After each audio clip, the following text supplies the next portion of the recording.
you, Andrea, and welcome everybody. I see we have 24 people on, and I think that's probably including me and Andrea. So I suspect everybody who registered has now joined in for this session. Just a reminder, this is the second part of your training. You all were here on site for your first part of, part one. And this is a follow-up to that, and it is really on writing the team report. Now, we might go, and I'm sure we will review a few things that you heard the first time in your on-site orientation, but this is an opportunity for you to ask all questions that you might have about writing the team report and to some extent what happens when you are on campus with your team. Now, some of you have already been assigned to conduct or participate in a session this fall. Others of you have not, but your time will certainly be coming soon. Just as a bit of an update, to date, CNEA has pre-accredited 31 programs. We have 14 other programs right now under review when they will be looked at in June, actually in 2 weeks, the June Board of Commissioner meeting, and that will bring our total of programs that we have acted upon for pre-accreditation or not to 45, so we're growing nicely. As you probably know, but if you don't, we did accredit 3 of the pre-accredited programs. Their accreditation was made effective in February of 2017, and so we have 3 programs now from 2 schools that have gone through the complete process. If you do the math, with us accrediting 31 programs in 2016, and they have 3 years by which to move through the complete process, and we've already accredited 3, that leaves us roughly 28 programs to get through by 2019, or they risk losing their, they will lose their pre-accreditation term. So you know that those 28 programs coming through means that we will be forming a lot of teams here over the next year and a half. We actually have 5 visits, 5 school visits scheduled for fall of 2017, and those include 7 programs. And we have programs lining up for spring of 2018 and fall of 2018. I'm not yet ready to form those teams. Now, I want to just state up front, I have a little bit of a cold, and I apologize. I hope the cough is not too distracting. I have my water here ready to go, and I'm hoping that I will last the hour and a half. But if not, what I would like you to do is please feel free at any time to raise questions. As Andrea said, we will use the chat function. I will be glad to respond to those. If there are questions after this presentation concludes that you hadn't thought of or didn't have a chance to ask, by all means, send them forward to Andrea or myself. We'll be glad to respond to them after the fact as well. So once you complete this, you have completed the 2 parts of the our training. We have other documents that we continue to develop and provide for you in terms of when you do participate in a site visit. So always keep an eye on further information coming forward as we continue to develop all of our processes. Now, what we're talking about again here today is writing the team report. So the objectives for this next hour and a half are to really describe the purpose of the on-site evaluation team's written report, explain the general guidelines that were used to generate this report, and then I'm going to provide some examples. Of course, you have the PowerPoint presentation, and I would encourage you to save this because the latter part of the presentation includes a fair number of examples of non-prescriptive written statements that you can use as guidelines to help you decide how to document the evidence related to standard compliance for the programs that you visit. I will not cover each one of those examples during this time frame, but we'll spotlight a few of them as we go through. But again, I encourage you to ask questions at any time.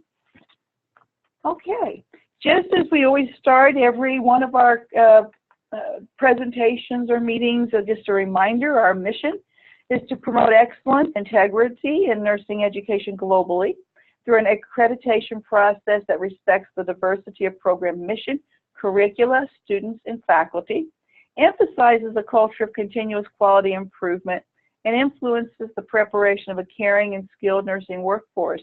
I will share with you that I just returned from Barcelona, where I attended the ICN, the International Congress of Nursing, which was held, as I said, in Barcelona. Over 8,100 nurses were there. That was quite exciting. And I had the opportunity to do a presentation around addressing addressing gaps globally in nursing education standards. And so I used some of our examples of our standards to give that presentation. I think there's probably about 250 nurses who were in that session. I was shared with another, you know, at the ICN you basically get 10 minutes, so I didn't have a lot of time. But I wanted you to know that the international piece of this continues to grow. While we focus mainly on the domestic aspect right now, there certainly is interest at the international aspect, and I saw evidence of that when I was in ICN here. That's, by the way, is the reason I have a little cold coming back from that plane ride over the weekend. So, okay, we're going to talk a little bit now about applying our NLN core values to accreditation. This continues to be the one aspect of our work that people comment on a regular basis to me, that our values are clear to them. It resonates with prospective schools and faculty. And of course, these are the core values of the NLN: caring, diversity, integrity, and excellence. And we apply those to the accreditation process. And of course, as you go out, as we said in your original training, you're the face of CNEA. And so how you interact with that program, how you gather the documentation that you're going to put in your team report is really critical to how our work is going to be perceived and received. Okay, so let's start with what's the purpose of the on-site program evaluation visit. First of all, you're going to verify what is in the self-study report. Is it accurate? You will get that self-study report about 6 weeks prior to your visit. And so you will definitely have all of the materials in that self-study report in hand at least 6 weeks prior to the visit. You also, another purpose is to clarify the details, because you're going to read the self-study report, and I can tell you that the quality of those reports will vary based upon the skill set of those who are pulling together that report. And so there may be times when you will read information and you just need additional, you need to clarify for better understanding. So you're on that site visit to verify, to clarify, and then also to gather additional data to help augment the report that the program has prepared. And so your team report will reflect this entire process and how you document that. So in the end, the purpose of your visit is to actually provide an objective summary, as objective as you can make it, of the team's findings in the form of a concise team report that will be sent to the Program Review Committee first, and then it will go to the Board of Commissioners. And I'll review that process later on. Just remind me if I don't get to it in terms of what happens to the team report after you're finished with it, okay? So when you're writing your team report, we expect to see documentation and evidence that is gathered from the self-study report, that is gathered from the interviews that you conduct and the observations you make when you're on site, and also documentation that you will gather in the resource room or online resource repository, however the program chooses to provide additional data to you. The emphasis on the team report is on team. The visiting team represents CNEA, as I said. You're the face of the organization. When you're on campus, remember the team leader is the team spokesperson. So if you have questions that need to be directed towards the program, or you need to have additional information that you haven't been able to gather, you first approach the team leader. And this way, what we're doing by setting the team leader up as the primary point of contact with the director or administrator of the program, that really helps streamline the process, helps simplify the amount of interaction that the program's having with the team. I'm sure if you put yourself, or you've been in the position of being on, in a program being visited by the team, if you had 3 to 4 team members coming at you with various requests, it can be a little unnerving and disruptive of your normal routine. We do believe that having the team leader as that single conduit of requests helps streamline that process. A team approach is used, however, to organize and conduct the visit and to evaluate the findings. And so your part of the team report will definitely be reviewed by your team members. And you will all have to agree upon the team report. There's no minority reports. If you don't agree, this is a consensus report, so if there's disagreement, you all will have to, as a team, come to a determination of what is going to be written up and put into the team. Everyone's name is on the report that will go forward. As a reminder, the confidentiality aspects, the self-study report cannot be shared beyond the members of the team. You will be asked to keep that self-study report until the entire accreditation process is finalized, so you may retain those materials until we at CNEA actually send you a letter that indicates a decision has been reached by the Board of Commissioners. At that point, you are free to destroy the materials that you had from the program, destroy your notes. If by chance it is a decision that is not positive, meaning the program is denied, we will expect you to retain those materials at that point and not get rid of them, because any kind of an adverse event, which is a denial, it can be appealed and could be appealed, so your notes could become important. But beyond that, those materials are for the sole purpose of this site visit. You do not retain those materials for future reference because you thought there was something in there that was really innovative and you wanted to maybe, follow up on it for your own program or that kind of thing. You cannot share the identity of this site to be visited with your colleagues. People ask, well, can I tell my boss where I'm going? Of course you can tell your boss where you're going, or your family members. That's not, that is expected. But beyond that, when you are off on a site visit, your colleagues may say, well, where are you going? And actually that's confidential, and you're not able to share that. You know that the team report cannot be shared. Whatever parts of the team report you write only can be shared with other team members, your team leader. The team leader will share the team report with the program director, administrator, and a written copy of that report will not be left behind when you leave the visit. We, CNEA staff, will forward the final version of the team report to the program on behalf of the team. The team does not leave any parts of that team report behind. And you will need to take special care that if you have used printers or laptops or other or rooms that the program has given you access to, you will need to be sure that you remove all evidence of any writing or copies of the team report from either the laptop through the printers or from the room that you've written the report in.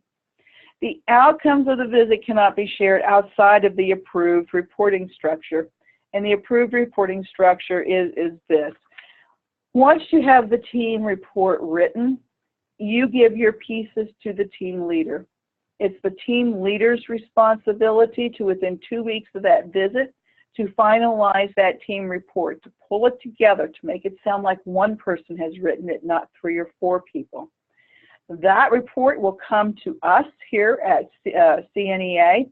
The staff does go through the team report. We'll edit it for formatting, raise any questions we might have as we read the report. We do not change the documentation, but we may raise questions about what's been written just for clarity reasons. Once the team report has been edited, the team will get a chance to take a look at it, but it will then go to the program. The program at that point has 2 weeks at which to read the team report and indicate that they, you know, it's fine. If they want to give a response to it, they are limited in response to only correcting factual aspects of the program, so or of the report. So if something's been written that might be an error, they are able to correct that. They're not able to take exception to what has been written, actually. Once the program has reviewed the team report and has chosen whether to give a response or not, then the team report does go to the program review committee. They rely heavily upon that team report to help make their decision. They make a recommendation about the accreditation status of the program. That recommendation goes to the Board of Commissioners, and they too will then review the team report as well as the self-study report and any other materials we may have related to the program, such as third-party comments or any program responses to the team report. And that's what they use solely upon which to make their decision of whether to accredit or not accredit the program. So that is the approved reporting structure, and that is where the team report will go. It will stay on file within the program's records here at CNEA, and will be kept until the next reporting cycle, or the next accreditation cycle, I should say. Okay. Now, throughout this process, I'm sure you understand how important it is to maintain the objectivity of the team. You're gathering and reporting the data, the evidence, without making any value judgments on it. It is not your responsibility as a team member in writing that team report to render any judgment about the evidence that you are finding or not finding. It is a statement of evidence has been found to indicate compliance, or evidence was not found to indicate compliance. But you're not making any recommendations about what that might mean for the accreditation status of that program. That's an important piece to remember. You also are going to just focus on the evidence of compliance with our standards and our quality indicators. That is what you always need to refocus on if there's a question about whether there is compliance or not, if this evidence supports quality, you know, education, etc. Always come back to our standards. If it's not in our standards, if it's not in our quality indicators, then you should not be addressing that with the program. It's important that you avoid comparisons with your institution or with other institutions. If you find yourself saying, this is how we do it at my place, or this is how I saw it being done at institution XYZ, then you're not maintaining objectivity. You're crossing the line and beginning to give advice to the program. And that is not the role of the team in any way, to give program advice.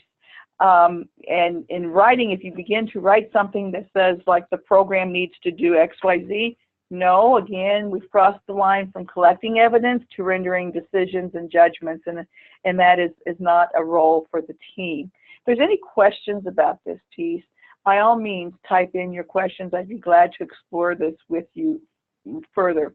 We all need to be familiar and aware of our biases. We say this to our students when we talk about cultural diversity in the classroom, etc. We also need to be aware of any educational biases that we may carry around as an educator, and it's normal to have those. I'm not saying that it's not normal to have them, but what you need to do is recognize them and remember that you're focused on the program that you're visiting and not on what you think should be happening, but rather what the standards say, the quality indicators say, and the evidence that you find before you. Okay.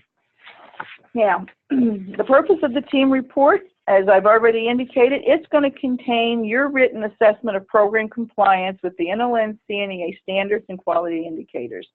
You're documenting whether or not you have found the evidence supporting compliance. Remember, it's a team effort.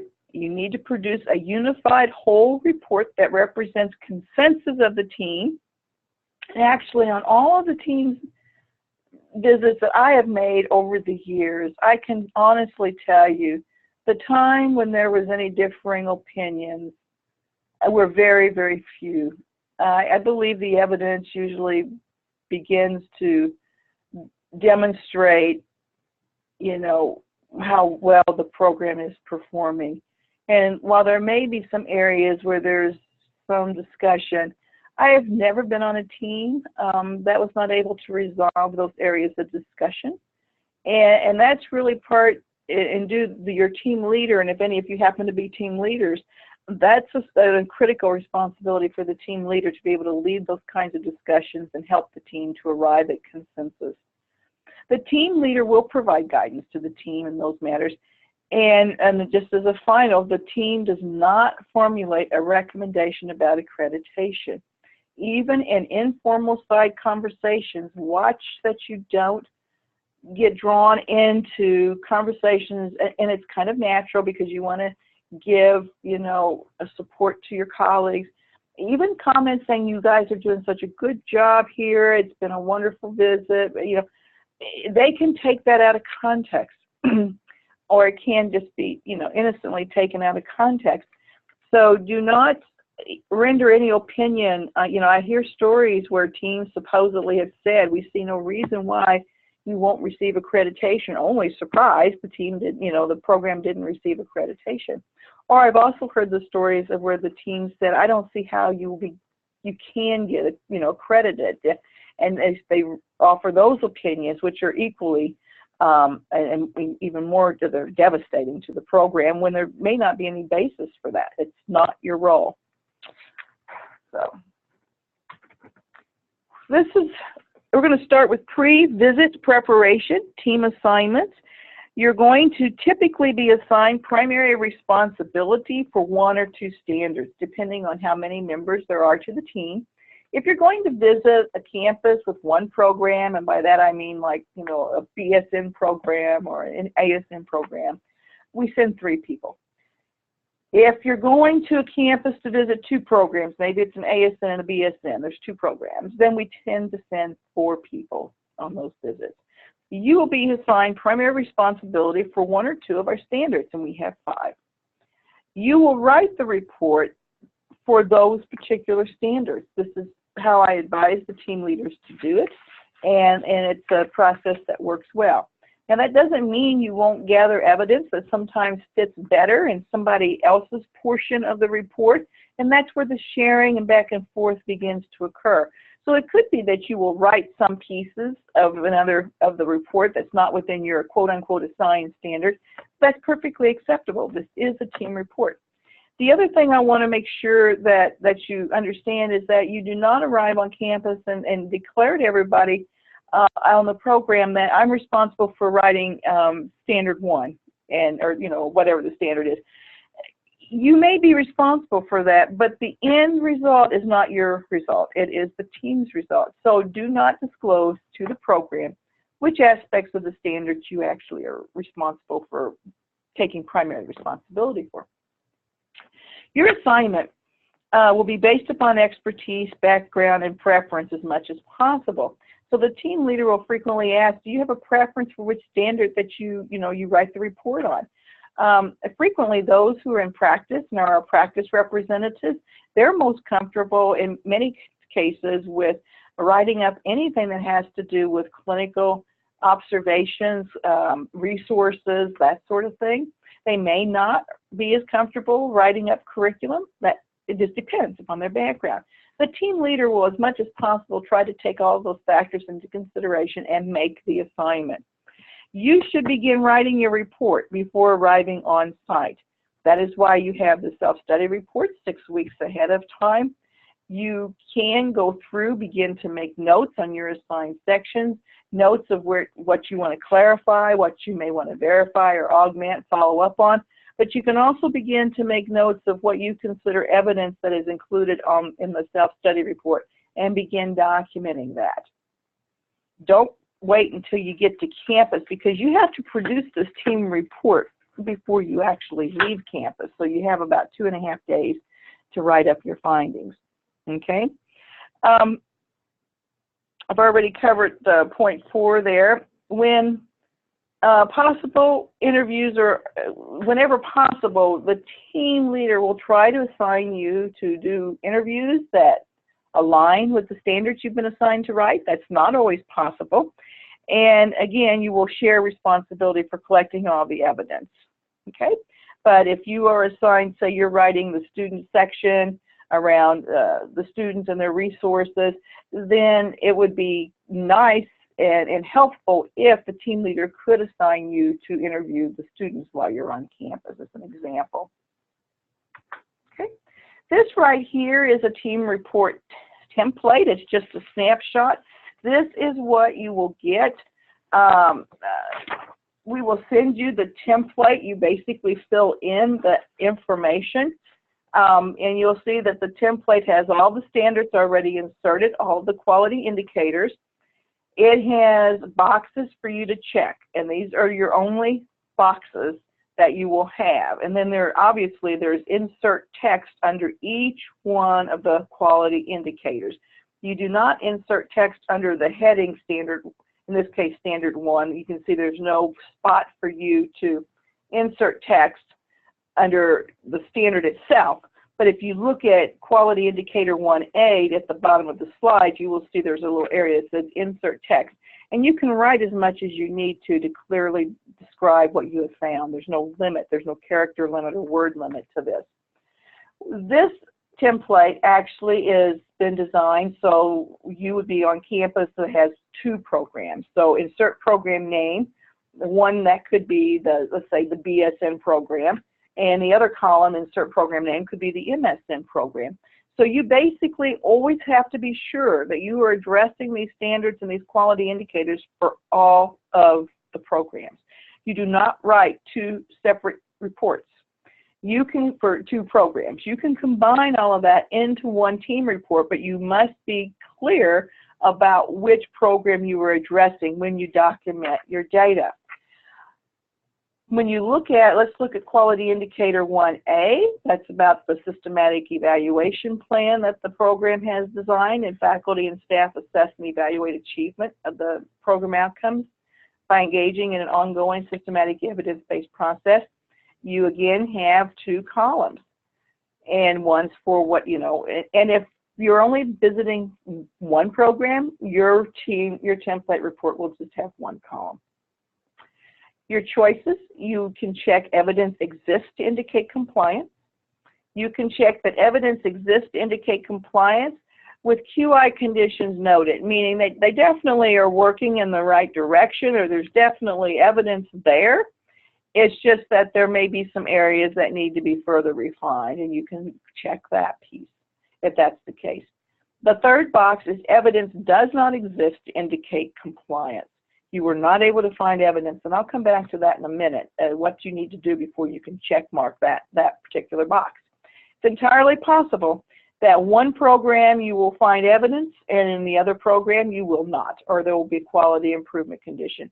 It's entirely possible that a standard for the one program can meet the standard and another program can't. So you don't have to be, consistency is not expected there. What is expected is, of course, the objectivity and thoroughness in the review that you're doing. So let's talk now about some general guidelines for writing the report, getting the basics down. Now, some of this is going to seem fairly simplistic, but it's really important. This is a formal report, and it requires a consistent format. And so we will give you, the template. Do not delete or modify the standards or the quality indicators or the format that is being provided to you. You must use that format. You will provide a written narrative for each quality indicator. You cannot skip one. The one exception might be if the program says they do not use preceptors, then you can make a simple statement, the program does not use preceptors, so this quality indicator does not apply. But otherwise, it is expected that every quality indicator will have a separate written piece of evidence, okay? And you will indicate that evidence was found or not found from the self-study report, the interviews and observations you're making while on campus, or in any of the on-site resources, whether it be minutes or syllabi or faculty CVs or student transcripts or faculty transcripts, any of that. You must say where you have found or not found the evidence. And this is the important place. our important point. Please note, unless you have looked for or request evidence from all of the following sources, you cannot state evidence was not found. So self-study reports in the first place, okay? That's what you have in hand 6 weeks ahead of time. And if you don't see some evidence in there that you need, then you need to make notes so that when you arrive on campus, you're ready to ask for that data or look for it or interview people and, get data in that way. Your interviews and your observations are very important for providing evidence. Again, the on-site resources that I listed. If after all of that you still cannot find evidence, then the program administrator does need to be told, we've looked here, here, here, and here. We cannot find evidence related to this particular quality indicator. Can you tell us what we might be overlooking? That is actually the team leader's responsibility to carry forth that kind of message. If after you have worked your way through all of that and you still could not find evidence that would support that quality indicator as being met, then you can state evidence has not been found. Okay? If there's any questions about that piece, please send me a brief message. That's really important. What we don't want to find is that we've made an incomplete assessment and it stated that evidence wasn't found, only to find out nobody ever asked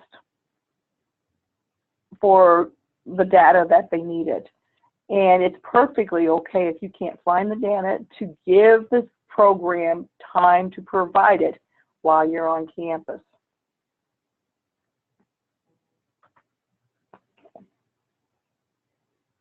Continuing on, you will indicate the evidence-based compliance or compliance concerned, as I said, for each program being reviewed, and you must be clear about the program that's being referenced when you state, that you have found data or evidence. You must state whether it's for the undergraduate program, the graduate program, or whatever. Be very clear. Do not summarize accomplishments or make recommendations for improvement. Now, the programs are asked in their self-study report to identify what they feel they do well and the areas for their improvement. And you can certainly make comments about evidence exists that the program's self-assessment of their strengths and areas for improvement are accurate. But what we mean by do not summarize accomplishments is don't be tempted in your writing to pull together what you consider the real positives of the program and to write those up and summarize those, because again, that can be misleading. And once you begin to summarize and place judgment, then you've moved from objective to subjective. You've moved from collecting evidence to analyzing evidence. So even, as I said, positive or negative comments can be taken out of context and be misleading to the program. So do not be tempted to make those kinds of statements. Again, if you state the program needs to and fill in the blank with whatever you think the program needs to, that is an analytical statement, and that is the role actually that the Board of Commissioners play. And when the board decides whether to accredit or not accredit a program or to label quality improvement conditions on a program, that enters into a monitoring responsibility for us, and it's required monitoring, and only the Board of Commissioners is really invested with the authority to stipulate that. So that's another reason why you don't want to be making recommendations. That's not your role. It is the board's role. And if they feel there's a reason to say the program needs to do X, Y, Z, they have the authority by which to state that. Now, this may be disappointing to some, but this is not a creative writing opportunity. It is really, and this is where, as you begin to do more and more of these, you can actually develop some statements that you can use on more than one report as you get more experience, because it's not creative. It is objective, it is factual, and it needs to be stated as concisely as possible. So for some people who really enjoy writing, this may be a little disappointing in terms of being restricted in this manner. What counts is clarity, conciseness, accuracy, and objectivity. We've talked about avoiding the use, that should be avoid the use of, it should be void of prescriptive comments.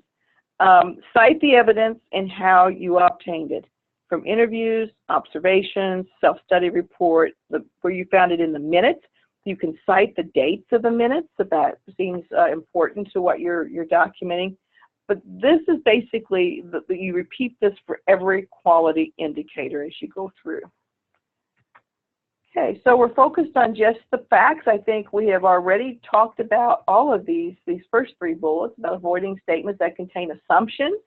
You don't want to assume anything. Or prescriptive comments, avoid your personal biases. Try not to tell them how to solve their problems, even no matter how much you might feel tempted as a colleague to do that. Also, we only use position titles in these reports. We do not use personal names of the interviewees. Titles are not capitalized either. So, for example, you would say if the dean stated, it would be small d, not the dean, capital D. And so always refer to whoever you've interviewed by their title, but never their name. When you are citing group interviews, you want to note the number of the constituents that have participated in the interview. So, for example, you may have interviewed the undergraduate students, and so you can say, you know, in an interview with 24 undergraduate students, or 10 community leaders, or 10 community partners. And you can also have those individuals sign in as they enter, you know, the room for the interview. You can actually have them sign a piece of paper for your own record keeping, so that if you had 24 students there, you actually have 24 names, but you never share those names with the program. And that it needs to be made clear to any of your interviewees, the groups that you do. And the groups would possibly be your faculty, your students, community leaders, advisory boards, health partners. Basically, that's evidence that if down the road it's questioned how many people you spoke to, you not only have evidence of the number, but you could produce, if asked for us, the staff, the names of the individuals who you actually had the opportunity to speak with. We do not share those, again, with the program, though. You want to make sure that you avoid jargon and slang and acronyms in your writing. We use a lot of abbreviated words. We talk about clinicals all the time. Well, when you're writing a formal report, they're no longer clinicals. They're clinical learning experiences or experiential learning experience, something like that, but you have to spell it out. It's no longer the learning lab. It's a laboratory. They're not exams. They're examinations. Use the complete word. And that's a tricky one because I know how this creeps into all of our lingo. And just try to be as consistent as you can in spelling everything out. If you're going to use an acronym, please make sure that you have given the complete title before using that acronym in the report. It's just like APA to some extent. Cite any professional standards, publications, etc. by the complete title, the year, and note the title in italics.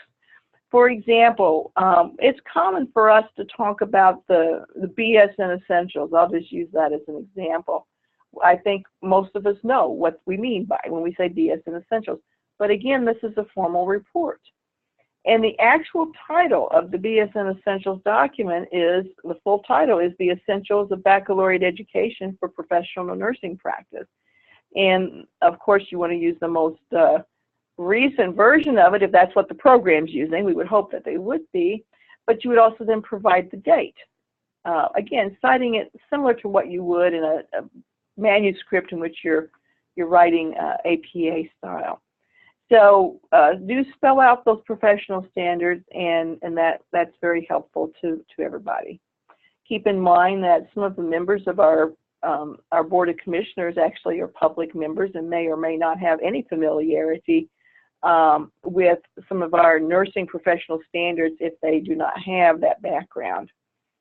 Okay, moving on. I don't see any questions at this point, but again, if you have any, you can begin to enter them. We have specific font sizes we'd like you to use. Font size 11, and the Calibri font is preferred.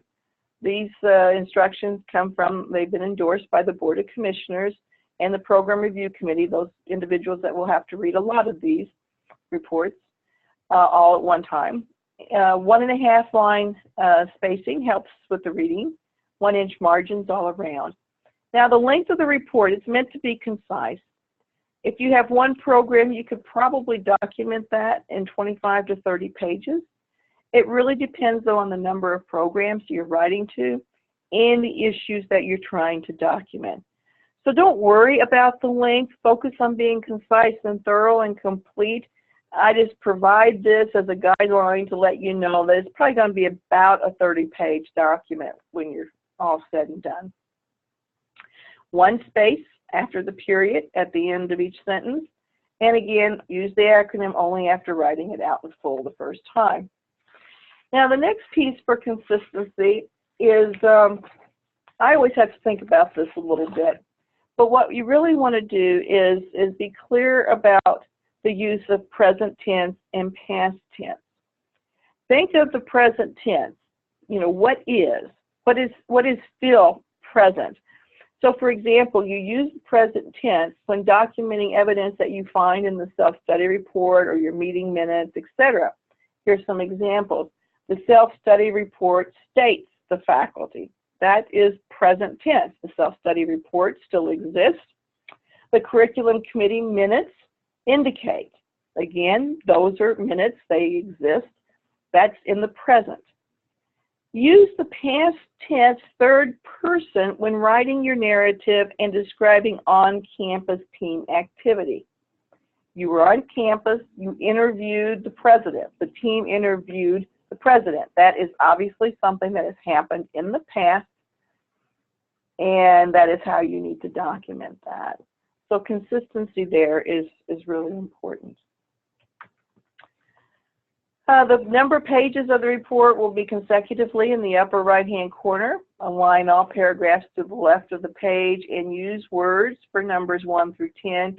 Numbers above 10 are written numerically, 11, 12, etc. In this case, the word faculty is always plural. And do double check the accuracy of all your facts. Double check any dates, any titles. If you're putting dollar amounts in for any reason, when you're discussing budget or grants or whatever, or faculty numbers, do double check the accuracy of all the facts. Those are the kinds of things the program can correct. But I'm sure that you understand that we want the program to really not find any factual misstatements because, or have minimal.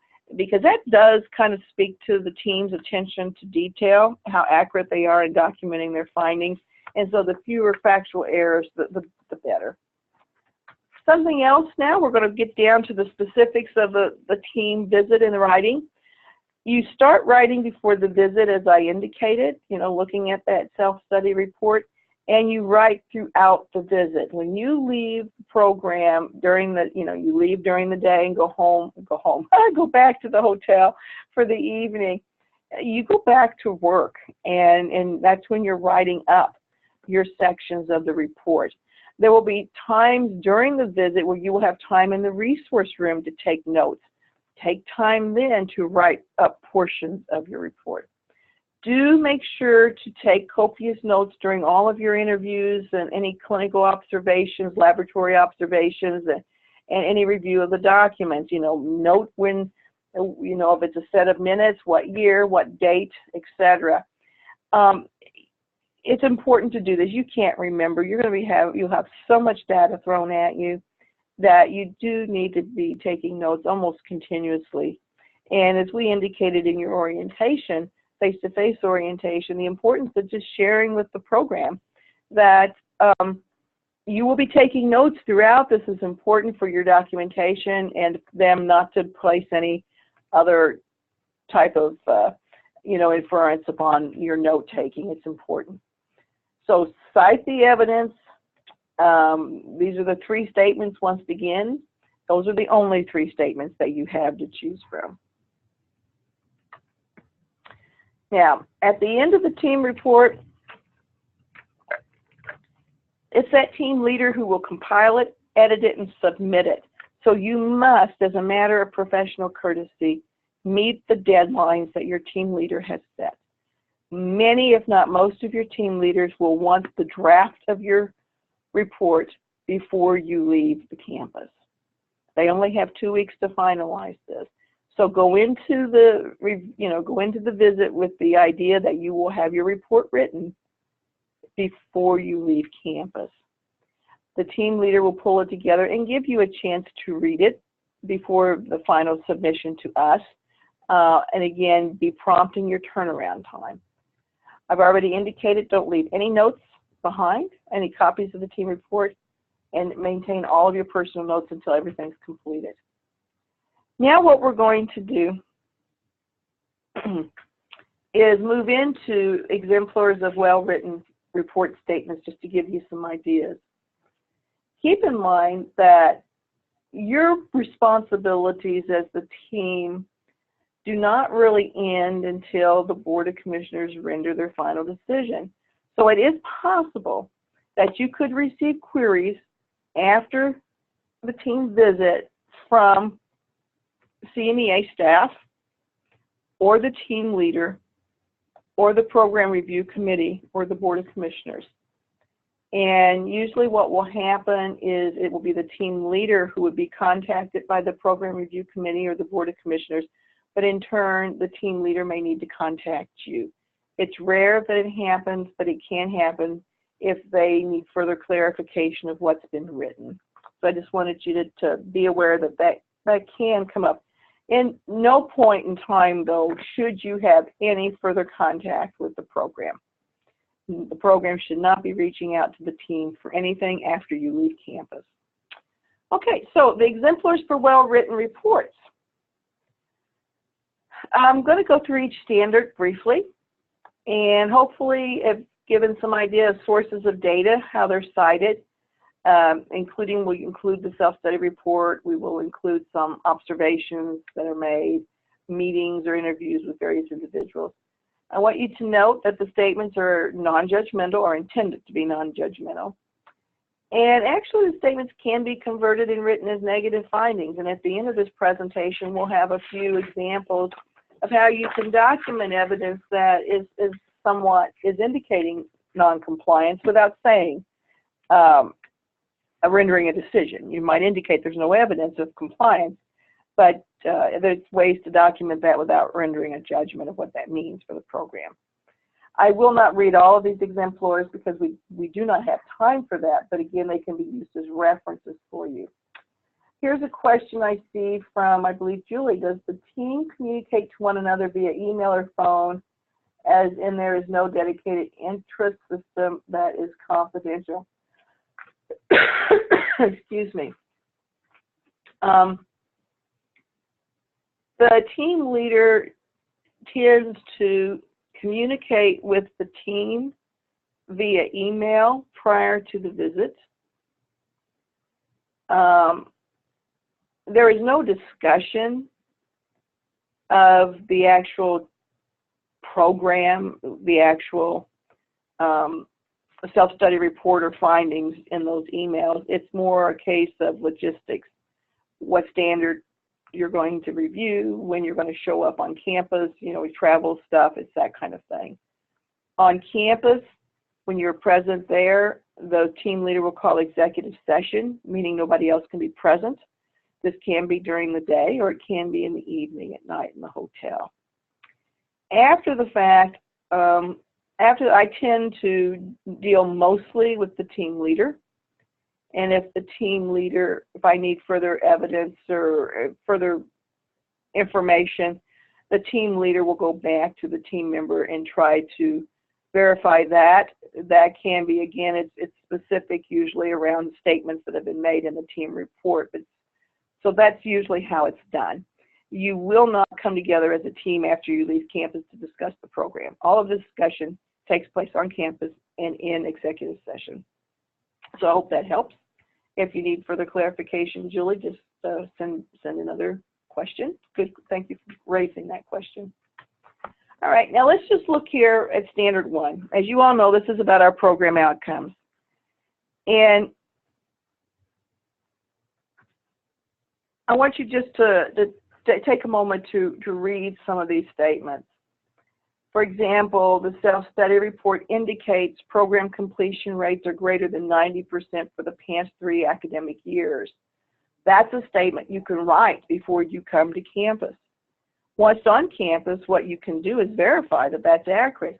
Data verified on site by review of student transcripts. Okay.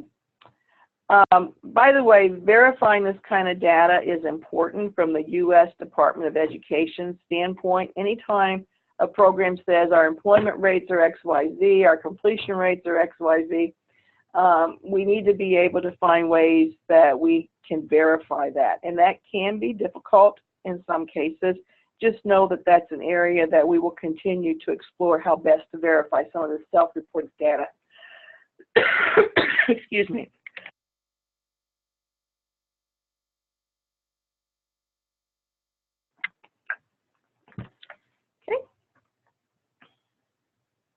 I want to draw your attention to the last statement on this slide.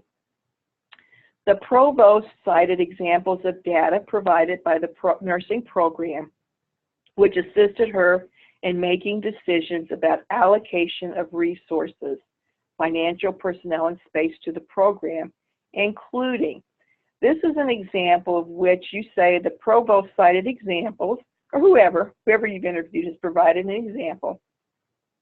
And then you selectively provide some of those examples in the writing of your report. You don't have to include every example that you are given, if there are many examples, but I wanted to draw your attention to this statement because it makes a statement, but then it goes on to provide the evidence. And so maybe the provost cited examples of data and then including maybe it was data about they needed additional faculty positions, and so you could, cite that, whatever. That's an important piece there. If there's any particular question about any of these statements, you can let me know, but I think they're pretty self-explanatory as you go through them. Back up to the self-study report, the written one. Tables contained in the self-study report reflect graduates' performance of 80% or higher in the NCLEX examination. Graduate employment rates of at least 80% for each of the 3 years are documented in the self-study report. Those graduates not employed are identified by faculty as continuing their education immediately after graduation. Now, how would you verify something like this? When you're on campus, you can certainly talk to alumni. This is where you can talk to alumni. You can talk to employers. You can begin to get a sense. You can take some, and again, we'll provide you with guidance with this kind of thing. You could get a few names of graduates and place some calls. These are all things that we can do as an accreditation program in order to verify some of these statements. Okay, moving on to the next slide. Here's another example where the nursing program administrator provided examples of use of outcome findings. For example, and then you fill in the blank. Faculty clearly, the nursing leadership team cited strategies used to engage faculty, staff, and students in collecting, analyzing, and using outcomes findings. These strategies were validated, or you could say verified, in on-site review of program minutes and reports. So you not only took the interview data, but you also looked for some documentation of what you were being told in the program's records. On this next slide, you're in a faculty interview, and you can see in this statement, it's been said that during a meeting with 25 faculty, several examples of their use of outcome findings to determine how well graduates are prepared to meet current and future healthcare needs of the employers who hire their graduates were described. You could also now validate that with the interview that you will have with the healthcare employers, I should say. Faculty clearly describe their role in collecting and analyzing outcome data for the program. What the point I'm trying to make with these various statements is that you can say a lot with a very simple, concise, declarative statement. And if the team has evidence, has seen, has verified, etc., your program review committee is going to believe that statement.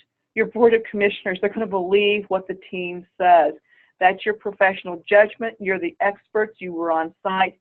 And so declarative, concise statements are really what's important and all it takes. Let's look under the students interview. During a meeting with 20 students currently in the program, so these were not alumni, they're current students, they cited their access to program outcomes findings and their value in developing their self-confidence about their preparation for practice. Students described their awareness of NCLEX pass rates, employment rates, and employer satisfaction with graduates of the program. A statement like that one right there is actually very important. That's the truth of a self-disclosure about the program and accuracy and validation of their effectiveness, that students are aware of what the NCLEX findings pass rates are, that they're aware of what the employment rates are, that they're aware of employer satisfaction. That's an important statement to be able to make.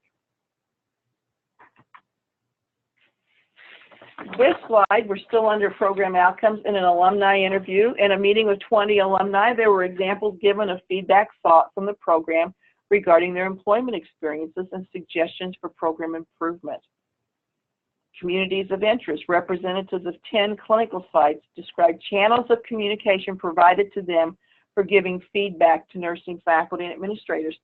You can go on to say in an additional sentence what those channels of feedback were. Moving on to standard 2, this is the culture of integrity and accountability, mission and governance, resources. Again, the self-study report, you can see I've kind of tried to organize these exemplars according to what you might find in the self-study report and write what you might find from your observations on site, which could be tours of the facility in this case, or interviews. And then I've tried to organize it what you might find in your resources. And what we're finding, we've only had 2 self-studies written so far, 2 schools, 3 programs, and we've only had 2 team reports written. I think what we're finding is the board and the program review committee are leaning towards an appreciation for having the data actually presented to them in the team report and organized in this fashion. What was in the self-study? What did you find on campus? And what did you find in the resources that you reviewed on campus? Let's focus on the on-site tour, the observation, because we haven't had one of those yet. The team members were provided a campus tour, including the program physical plant, the library, technology sites, the classrooms, the seminar rooms, student spaces, faculty offices, and other resources, which reflected the description provided in the self-study report. This is important because what this is saying is that if there was an adequate description in the self-study report, and there usually is around the resources, and everything you see confirms that this was an accurate representation, you don't need to describe it again. The program review committee, the board, does not need to read it twice. They can read it in the self-study in a simple statement that you say, this is exactly what you saw, what was described in the self-study report is accurate, that's sufficient. For example, if we are contacting alumni, can we only do that while on site, or can we do that ahead of time? No, you cannot do that ahead of time. Alumni would only be contacted during the on-site visit.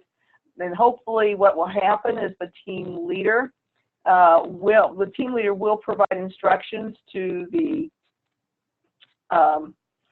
program director to set up a time for alumni to come in to be interviewed. And so you do not contact anybody outside of the team visit. Only the team leader can do that, and will do that directly with the program director or staff. But the individual team members cannot contact anybody outside of the visit time. Thank you for that question.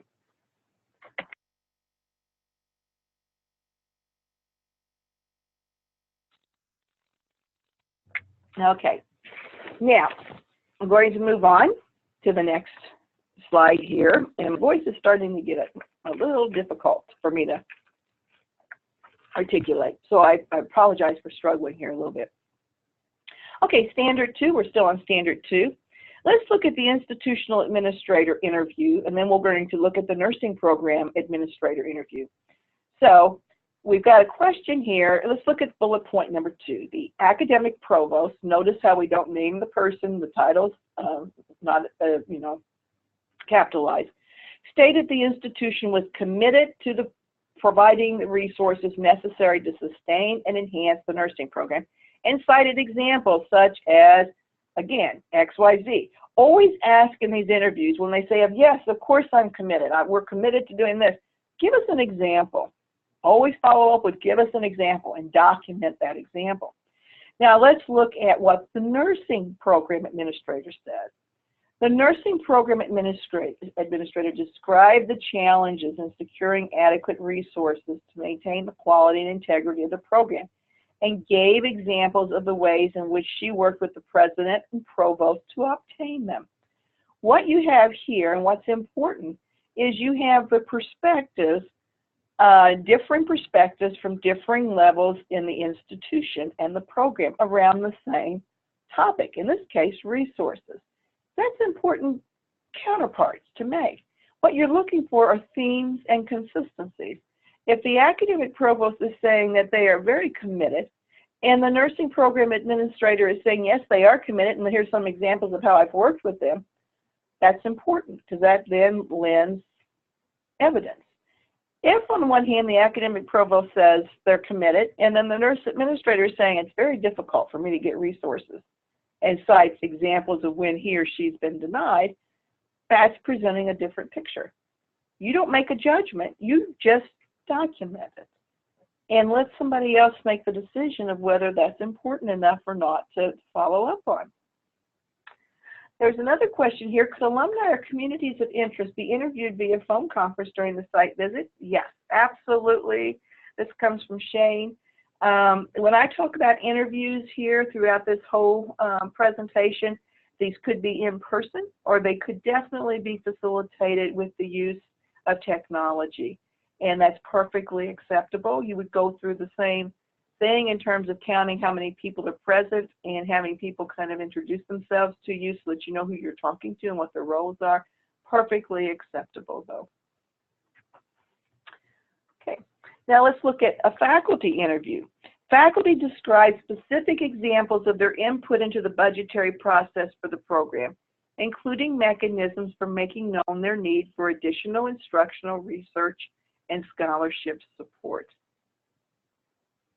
And the rest of these statements on this page are actually variations on that same theme about how they have, can give some examples of how the resources are adequate and their role in obtaining them or their role in governing the institution and the program. This slide is just put in here in order to remind you not to forget the staff, particularly in the area of resources. A lot of staff provide support, chief financial officers, your IT support, your library staff. So be sure to describe their role, their title, and then you know, whatever it is you're interviewing them about as well. As we move on to students when it comes to resources, one of the quality indicators that we have under the mission, the governance and resources is whether or not students have access to the policy changes in a timely manner, whether or not they have opportunity to have input into governance. So here's a few examples. We'll look at the third one. Students agreed that policy changes that impact the progression or graduation are communicated to them in a clear and timely manner. Now let's go back to the fact that you got 20 students sitting in front of you. If the students agreed, and it seems to be the consistent message, this statement is sufficient. You do not need to say any more. But let's say you got 20 students in front of you and 10 say, well, yes, it's fine, you know, we don't have a problem. And 10 of the others say, well, I'm not so sure about that.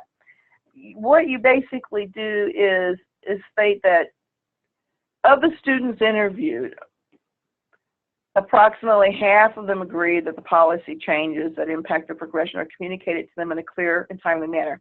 However, there were some students present in the interview who cited examples of when it was not, changes were not communicated to them in a clear manner, and you cite the examples. You're not taking sides. You don't encourage them to take sides. You remind them that there's no wrong or right answer. You simply document what the difference of opinion is in your written report. That can happen with faculty as well, and it's perfectly okay. Again, what you don't do is take sides. You just document and ask for examples and document specific examples. Okay, and continuing to move on here, now we're going to talk a little bit about the faculty. These are some things that you might find in your self or study report that you can document. Tables provided in Appendix C of the self-study report list full-time faculty and academic preparation, rank, tenure, teaching assignments appropriate for the program mission, and faculty experience. You can write that before you come to campus. Faculty academic preparation was verified by viewing randomly selected faculty transcripts while on site. You can even add in reviewing CVs, but you can only really verify by looking at transcripts. You do not have to look at the transcripts of all the faculty. Randomly select, though, and you might even be able to choose from the list of faculty that you've got in the self-study report who you want to ask which transcripts you want to have pulled when you're on site.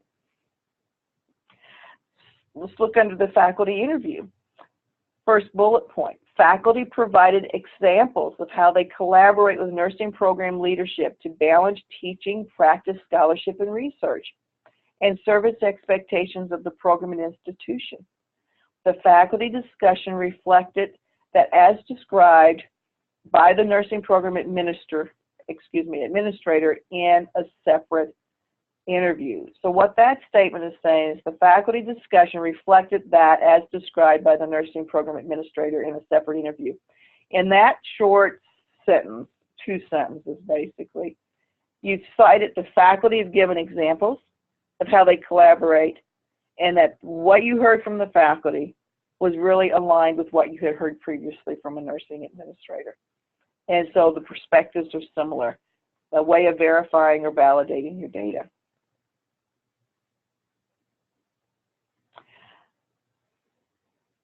The third bullet point under the faculty interview, faculty described the processes and criteria by which preceptors and other part-time faculty are recruited, hired, oriented, and evaluated. So you see that statement. What would be your follow-up to that?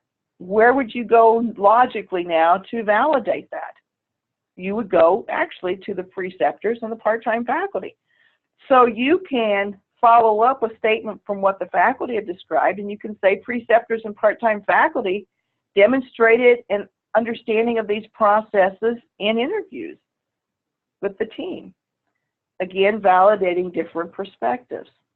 Lots of information in 2 short sentences. Okay. On this slide, let's look at what students might say about faculty. The third bullet point, students were able to describe the various ways in which they interact with faculty in the classroom, in the clinical setting, online, and informally. They also described the advisement process and processes for seeking assistance with regard to academic performance or personal issues, and stated they had ready access to their advisors when needed. So this is an example of where, while you're talking about faculty primarily in this standard, interviewing other constituents, and in this case the students, could provide some evidence that you would want to document that the faculty understand their roles, actually are carrying out their roles from the perspective of the student in this case.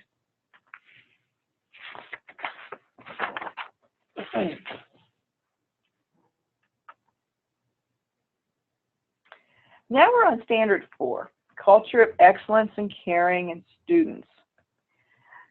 I want to point out the number 2 bullet point on this particular slide.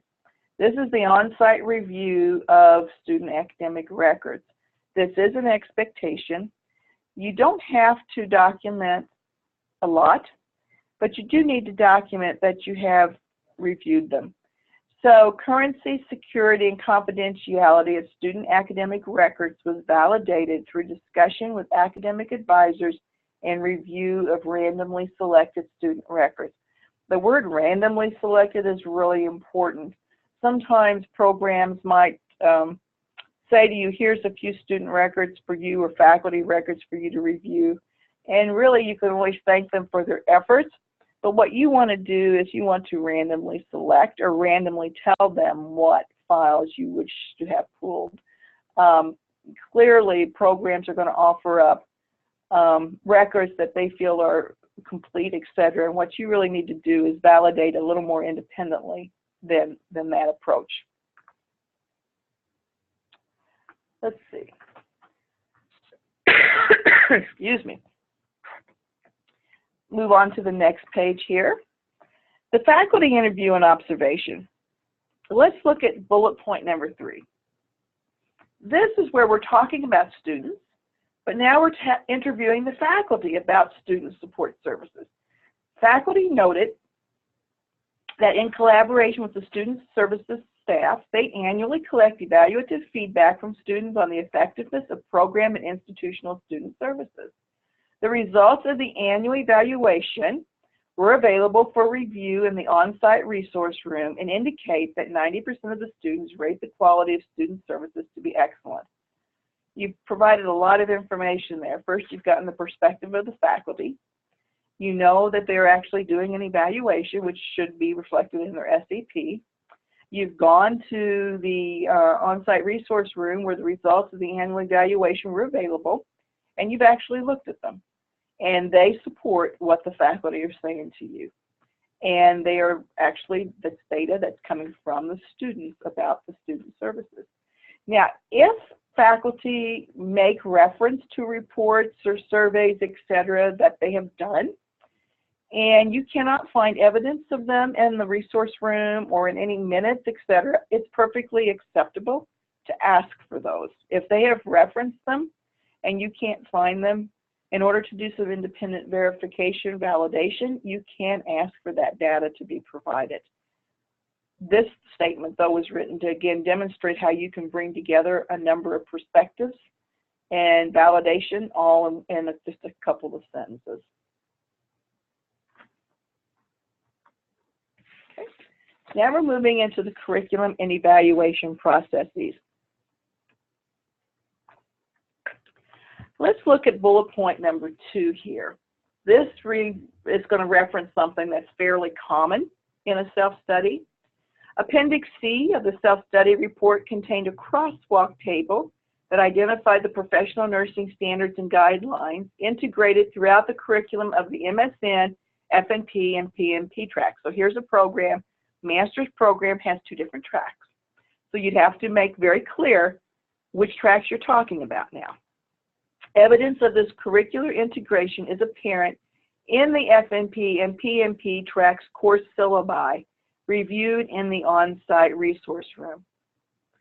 So you saw the crosswalk and you documented that from the self-study report, but you really wanted to go to your on-site resource room and pull the course syllabi to see if what was demonstrated in the crosswalk could actually be found in the course syllabi.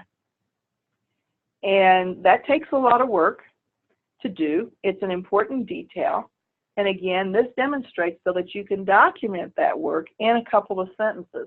The other thing that this statement indicates is that how important it is to demonstrate you've done that for the FNP and the PNP track, not just one, but both.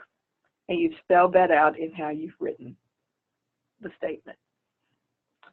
Here's another question from Julie. What do we do when institutions who might be unionized have limitations on how to address evaluation of, for example, staff and secretaries? Well, I think that's an important question. And when we talk about looking at transcripts or records, It's very important to keep in mind we do not look at the individual evaluations of anybody, whether it's a unionized institution or not. What we can look at, what you can ask for, are the tools that are used to evaluate. But what you will not ever see or ask for are the actual evaluations, personnel evaluations of any staff member or any faculty member. You can ask for the tools, and you can also ask the staff and the faculty in particular, is who you'll probably be interviewing on this point. Are they aware of how they're evaluated? That's an important piece to know. But what we don't see are the actual completed evaluations. Okay? Thanks for that question. All righty, let's move on now to the next one. And this is for documenting your clinical site observations. So let's look at bullet point number 1. You can make a statement that the team validated a variety of teaching learning strategies as described in the self-study report through direct observation of the following classrooms.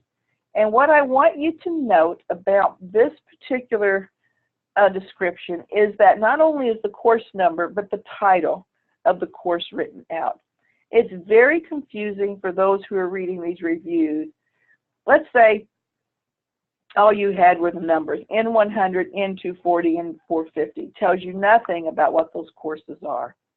It's really important to note in your documentation, if you're referring to an individual course, and if you've made classroom observations, which you will, you do need to describe which courses you did attend the classroom, which ones you attended. And so note the title as well as the course number. Clinical site observations at a regional acute care medical facility indicated that students had identified learning objectives for the day's clinical assignments. What if you're reviewing an online course? The team reviewed the online course sites of the following courses and list them by title, number, and title. Okay? If there's any questions about what you document, and again, when you're in the classroom, when you're in the clinical settings, you're not evaluating the capabilities of that faculty, and you're not really evaluating the students and their individual ability to perform. What you're there to observe is, are you seeing, again, the teaching learning strategies that were described in the self-study report?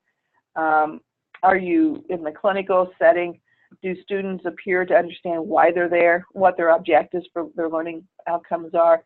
Do the staff understand why the students are there? What, can they clearly define their role? Those are the types of things that you're looking at. You're not evaluating individuals and their performance, and that's an important differentiation to make.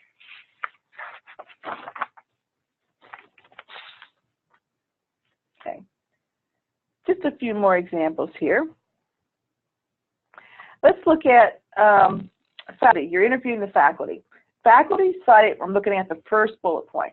Faculty cited processes in place to facilitate periodic review of the curriculum, including expected program outcomes, course objectives, teaching and learning strategies, and evaluation strategies.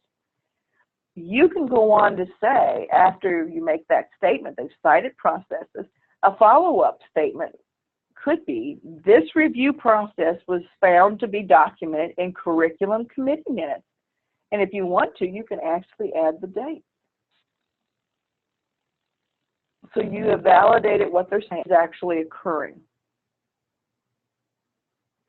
And now let's move on to the students, and let's do kind of a interviewing the students about their experiences in the classroom and clinical setting. Let's look at bullet point number 2. Students described a variety of teaching strategies in the classroom, in the learning laboratory, and clinical settings, and an online coursework that helped them to meet course objectives. They did express a desire for more hands-on learning experiences and additional clinical hours. That could be a statement that is made, and you would document that. You could follow up and ask them to explain further as to why they desire more experiences, hands-on, more clinical experiences. But again, you're not rendering a decision. You're just documenting what you're being told.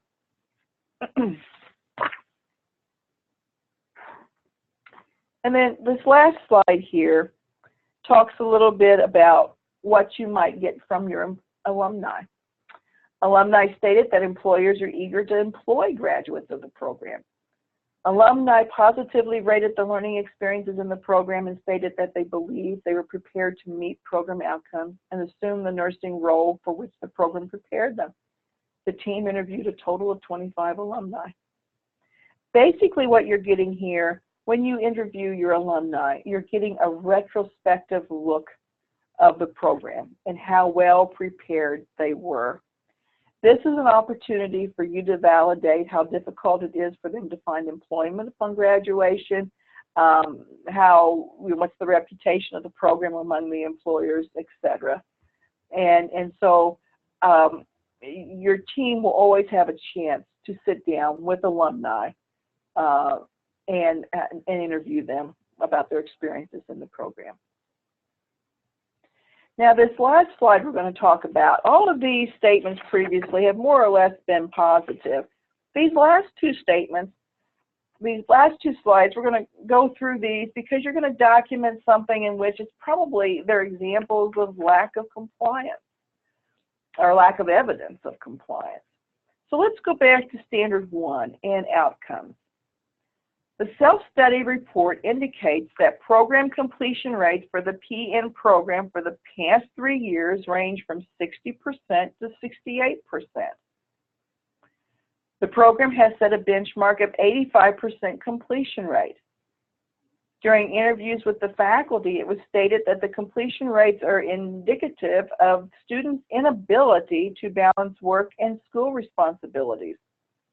Faculty were unable to describe any plans in place to improve completion rates to the program's established benchmark.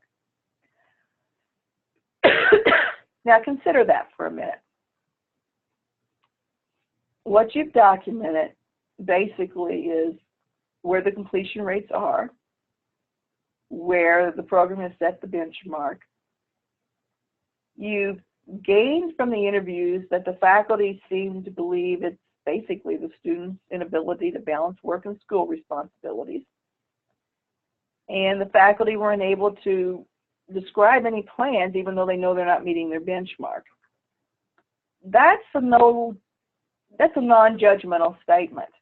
Now you might draw some conclusions from this, but they could go either way. Actually, you could look at that and say, well, for a PN program, a 68% completion rate is really pretty good, and maybe this 85% completion rate is not realistic. That could be a judgment. It could be that you could think, well, it seems like it's all the students' fault that they're not completing, but what might the student support services, curricular revision, is there something that could be done that might increase that completion rate? That's another piece. The fact that they're not able to describe any plans in place makes you wonder, how often they've reviewed the benchmarks. Now, all of that's, quite frankly, that's judgment right there, and being judgmental or raising questions. But the statement as written here is what would be expected to be in a team report. The other discussion that I just had with myself, basically, is the kind of discussion that might go on in a program review committee or at the board of commissioner level. Let's look at the second state. Let's see. Well, before we move on, let's see. Would you validate these facts with program administrator? What facts are you referring to, Patricia? And I'll be able to answer that question if you want to just fill that out just a little bit more, and we'll come back to that question. Let's go on to the second statement here. The self-study report contains tables that reflect the BSN graduates' performance has been less than an 80% average on the NCLEX for the past 3 calendar years, not meeting the program's benchmark of 85% or NLN CNEA's benchmark of 80%.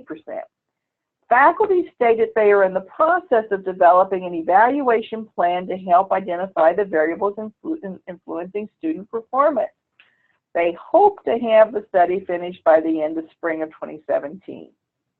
Now think about that for a minute. What might be the issues that you just documented here? Think about that for a minute.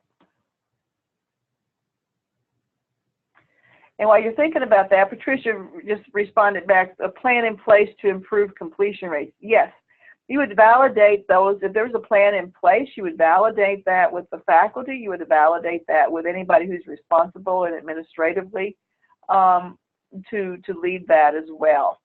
And if appropriate, you could also possibly validate that with staff who are responsible for student academic success in the program. That could be another element there as well. Okay, you're welcome. Okay, so you've thought about this one for a little bit. When you look at this, they've had problems for 3 years. And they said they're in the process of developing an evaluation plan to identify the variables. So they've waited 3 years, and they hope to have the study finished by the end of spring of 2017. The issues that might be picked up on, as you have documented this, is that this program's had some problems that they've not addressed for 3 years. They've been a little slow, so to speak, on the uptake. But you don't say that. Basically, you document what you're finding. Okay, and here's a last example before we complete today. In interviews with the faculty, this is all around Standard 2, they were not able to provide specific examples of how they provide input into the annual budgetary process for the nursing program. When asked if they felt their resources were adequate to support them meeting the expectations of their faculty role, several faculty in the group stated they felt that faculty on the tenure track received more resources to support their success than did the clinical faculty. In a separate interview, the dean acknowledged that tenure track faculty received priority when funds to support travel were distributed.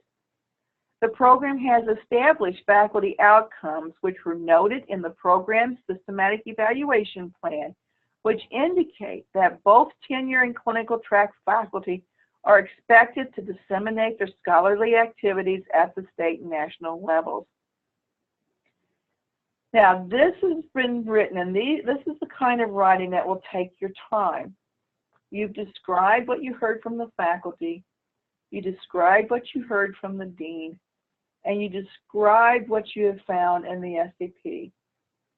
And basically what seems to be happening is that part of the faculty have resources available to them that the other part of the faculty do not, yet they're held to the same standard to disseminate their scholarly activities at the state and national levels.